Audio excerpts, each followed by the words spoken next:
Hey guys, this is your High Fist here with another juicy video. So, Toll the Hounds, from what I've observed, I could be wrong, seems to be the most divisive book in the Malazan fan community, the most polarizing book. But why? That is the answer we seek in today's video as I pull up my notes. As I've mentioned before in a couple of other videos, I personally think the Malazan fan community can often be split into two branches. What we would call the lasers and fireballs group, who are mostly there for the military set pieces and the epic battle scenes and magic carnage and all that on one side. And I guess what we can call the compassion and empathy group on the other. People with whom the more emotional and thoughtful and insightful parts of the series resonate a lot more than the action and the violence. So if you look at a book like Deadhouse Gates, for instance, there are some people who say that the Felicin storyline and the Icarium Mapo storylines were their favorite parts of that book. And they find Erikson's exploration of those characters and the tragedies of those characters very moving and meaningful. That's the compassion and empathy group. Think of someone like Counselor of Moonspawn. And then there would be some people for whom Deadhouse Gates is all about the epicness and awesomeness of the Chain of Dogs, with all that crazy military action and explosions and carnage. That's the lasers and fireballs crowd. So think of someone like Alan from Library of Alexandria. It's not that one side hates the Chain of Dogs or that the other side hates the Mapo Icarium storyline, but there certainly seems to be a preference there. So that's the wide range of the Malazan fan spectrum.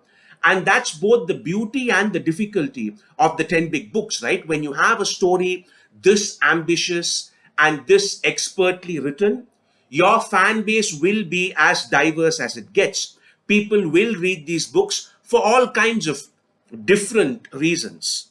Of course, I'm greatly oversimplifying the fan base as well. Most Malazan fans tend to enjoy both. But I do think this dichotomy does exist in some measure. I mean, you can do a quick experiment if you want to and look at a bunch of Toll the Hounds reviews on BookTube. And you will see that this duality does exist.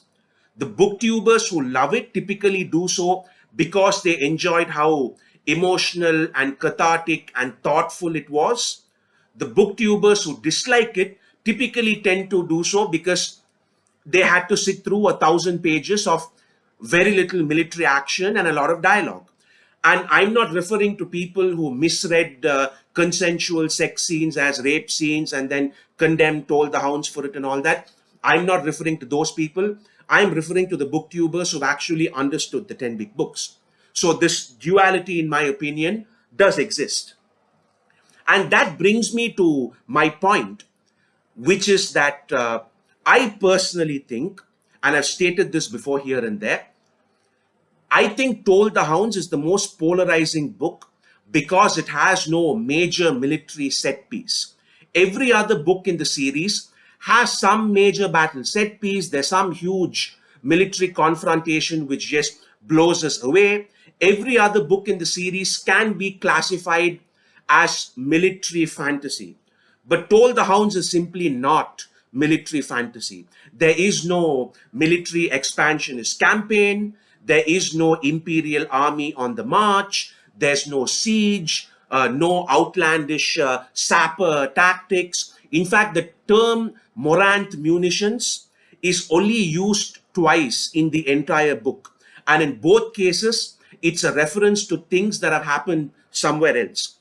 So from the perspective of avid readers of military fantasy who are reading Malazan for the first time, precisely because it's the greatest military fantasy series ever written, for those readers, Toll the Hounds tends to be enormously challenging because it feels to us like a complete shift in genre. All the things I just mentioned, which the other books center around, are totally absent here. So let's go deeper and look at a few reasons for why perhaps it had to be this way. Obviously, we have to start with Krupp because he's the one who narrates it. I want to contrast him with two other characters whom you could argue narrate individual books in the series as well. I mean, the entire series is obviously narrated by the crippled god, but within that, we have three individual books where the idea that this series is a frame narrative becomes a little more explicit. So, for example, in Memories of Ice, the story ends with Duiker starting to tell them about the chain of dogs. And as Erikson's mentioned, this creates a loop where you can jump back to Deadhouse Gates from Memories of Ice and see it as a story that Duiker narrates. And this creates, in Erikson's words, a Mobius loop. And we also have Trull Senga, who closes off book 4 as he starts to tell us the tale of his people. And then we get Midnight Tides. So in a sense, he can be seen as the narrator of book 5. I'd like us to just contrast these two with Krupp, okay? Because, of course, a story narrated by Duiker, who's a military historian and imperial historian to be more precise, of course, that's going to have a lot of military action and detailed descriptions of military campaigns. Of course, a story narrated by Trull, who comes from a warrior society and his only real identity of himself at this point is that of a warrior, of course, that's going to be action-packed as well. Whereas we all know that Krupp is very different, and a story narrated by Krupp as opposed to something narrated by Duiker or Trull or even Caminsod would be very different from the rest. I don't want to differentiate Krupp from the rest by calling him a humanist, because both Duiker and Trull are humanists in that sense as well. But with Duiker, there's a certain cynicism which is a result of everything that he's seen in his lifetime. Trull isn't cynical, but he's certainly stoic and even a little humorless because of his upbringing, his abandonment, and all that. And Caminsod, of course, always has this personal air of tragedy around him because of all the terrible things that have happened to him. So with all three of them, there's this cynicism or seriousness to them.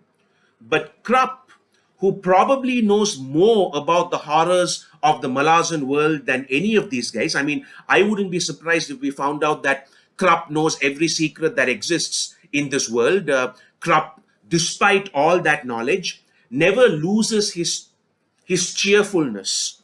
And here, I think that's a cipher of sorts to understand the rest of the series. There are a few core messages presented by the 10 big books, one of which is, of course, the universality of humanity, which we've explored many times before. But another important one is the idea of retaining your hope and your humanity even when horrible things happen. So we see the most powerful beings in this series, the gods, crumbling to dust when they lose hope. And we see the weakest beings in this world, children, surviving through all kinds of horrors when they refuse to abandon their sense of humanity and hope, like the snake in Dust of Dreams. So the importance of that message in the 10 big books should not be overlooked. And in some ways, Krupp is a cipher through which we see this message. Unlike the other narrators of the other books, as I said, he refuses to lose his cheerful disposition, despite probably knowing a lot more than them. So in Hinduism and Buddhism, there's often this concept that ignorant people are happy, knowledgeable people are miserable, but the truly enlightened are happy once again. So what this means is, ignorant people are miserable because they have no idea, ignorant people are happy because they have no idea how horrible the world is. Knowledgeable people are miserable because they do know how horrible the world is. And the truly enlightened are happy once again because they understand that being content, regardless of what happens to you, is the best course of action to navigate through life. Which is why the stereotypical image in Eastern culture of someone who's enlightened, like the Buddha, for example, is almost always depicted with a smile or a laugh on his face. And most enlightened people in these cultures do not take themselves too seriously either. Krupp, to me, is one of those enlightened people in the Malazan universe. He's almost a Malazan version of the laughing Buddha. And you can see how he doesn't take himself seriously at all, from the way in which there's just so much tragedy and emotion uh, in the climax of Toll the Hounds, and he makes himself the comic relief in the story to offset the sadness by describing the Iskaral Pust and Krupp confrontation as this ridiculously slapstick comedic scene, because that's who Krupp is, and he understands the importance of that levity through tragedy. And in that sense, with him being so symbolic of that core message of retaining hope through tragedy, it's no wonder that Toll the Hounds doesn't have all the cataclysmic action and military battles of the other books, because that's just not Krupp. For all we know, maybe there were huge military battles that took place in Darujistan when all this happened, but Krupp wouldn't be the type of narrator to tell us that. He would weave a far more human-centric story. Maybe when Kasa confronted that slave army and slave general, maybe there was a huge battle where Kasa took them all on. But in Krupp's version, Kasa just stalks that guy to death, because I guess that's what Krupp would do. I mean, come on, he almost destroyed the world by annoying Kaladin Brood. Maybe Kala is still the same despicable asshole we see in Memories of Ice, but Krupp chooses to humanize him in his retelling because that's who Krupp is. I'll give you another example, right? I'm one of those fans who was always very bothered with how Anamander Rake used Dasim to kill himself, because it was a needlessly convoluted and tactically shoddy plan, because he could have just stabbed himself and achieved the same result. And I've heard all kinds of justifications for why Anamander Rake did it the way he did. Everything from, oh, he had to do it that way to give his people hope for the future, all the way to, well, if he had stabbed himself, there would be no story to tell. But thankfully, Erikson came to my rescue one day and provided the best answer for it, which finally satisfied me, which was, maybe that's what happened. Maybe Anamander Rake did just stab himself. But that's not the story Krupp's going to tell you. The story that Krupp tells you about will have a lot more gravity and pathos. And I was like, yeah, finally, that makes perfect sense. And that's what I tell myself now. Anamander Rake stabbed himself, so he's not as dumb as I thought he was. And it's just that Krupp dramatized it to make it a much more powerful story, because he's truly enlightened. He's a laughing Buddha, and his message is about retaining hope and love through tragedy. Perfect, right?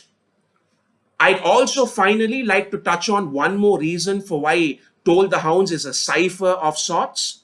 Now, let's not get too caught up with the word cipher, right? Because as all Ruth Bat fans know, Cotillion is the real cipher of the series. However, I do think Toll the Hounds is a cipher for military fantasy fans like myself to see that the 10 big books are not so much military fantasy as they are an attempt to create something deeper within the fantasy genre.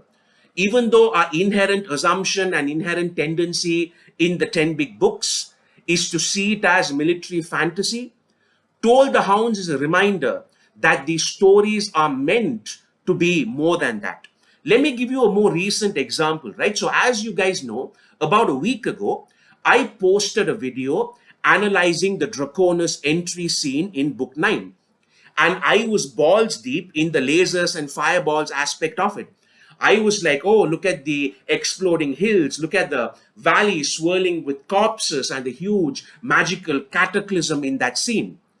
And Erikson's comment was very interesting. He was like, all of this works much better when we pay closer attention to what the writer is doing beneath the surface. So he pointed out many thematic elements to that scene, which my lasers and fireballs analysis did not really cover, such as the symbolism of Draconis entering this destroyed battlefield, mirroring the futility of his own life's decisions, and how the grand description of his sword is a writing technique to remind people that he was the creator of Dragnipur. Go read Erikson's comment for yourself, because I'm sure you'll enjoy it, right? Essentially, what he was saying is that underneath all the lasers and fireballs, there is a lot that he as a writer is doing below that surface. It's not just an action scene with exploding hills and bleeding skies. There are writing techniques and conscious decisions that have gone into that scene, even beyond the imagery and scope that I was analyzing. And in many ways, I think this comment reflects the importance of Toll the Hounds to the overall series. Toll the Hounds is a reminder, especially to readers like myself, that the 10 big books are not just military fantasy, that even when we see these epic visuals of armies and sorcery and violence, there's always a conscious decision to integrate other things like theme and symbolism and all that as well. The Malazan Book of the Fallen is not simply a more epic version of the Black Company, right? I mean, not that the Glenn Cook books are not deep. They're great examples of military fantasy. And I know there's a lot of excellent thematic stuff in there too. But my point is that Toll the Hounds is an indicator, a reminder, especially to people like myself, to look for more than just military fantasy in these books. The flying mountains are cool. The marching armies are cool. The dinosaurs with swords for arms are certainly cool. But there's even more that you can get from these books if you make a conscious effort to look for more, because Erikson has already made a conscious effort to put in more. The great movie critic Roger Ebert once wrote about what makes a movie epic, right? And he said, look, the word epic doesn't mean expensive production values and huge CGI and all-star casts and things like that. What it refers to is the size of the ideas and the vision of the filmmaker. And he said, Michael Bay's Pearl Harbor was not an epic, while Werner Herzog's Agira, the Wrath of God was an epic, even though the entire budget of that film was less than the catering expenses of Pearl Harbor.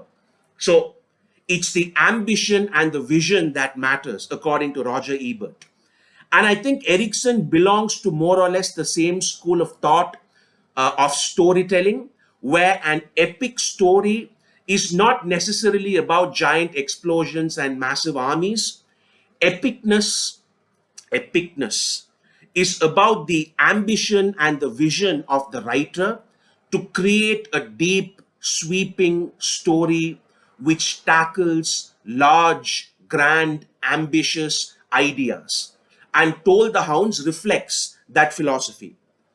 And the last point I'd like to touch on is brief because it's personal. So we all know that Erikson was going through a personal tragedy himself while writing these books. And that again deepens the significance of Krupp as a narrator, because in the midst of all the grief, both in the book and within himself, Erikson had to find a way to make hope and love the major takeaways of the story rather than grief. He had to find a way to channel all his personal emotions into a story that would show the reader the power of retaining hope in the face of suffering, because that's one of the key lessons of Toll the Hounds. And the only way he could have done that is by making Krupp the narrator. So to summarize, I feel that Toll the Hounds is the most divisive book precisely because the military fantasy aspect that a lot of readers expect is missing. But the more we dig into it, the more nuggets there are to unearth, which was precisely Stephen Erikson's intention. This is your High Fist. Take care, guys. I hope you enjoyed that, and I'll see you soon.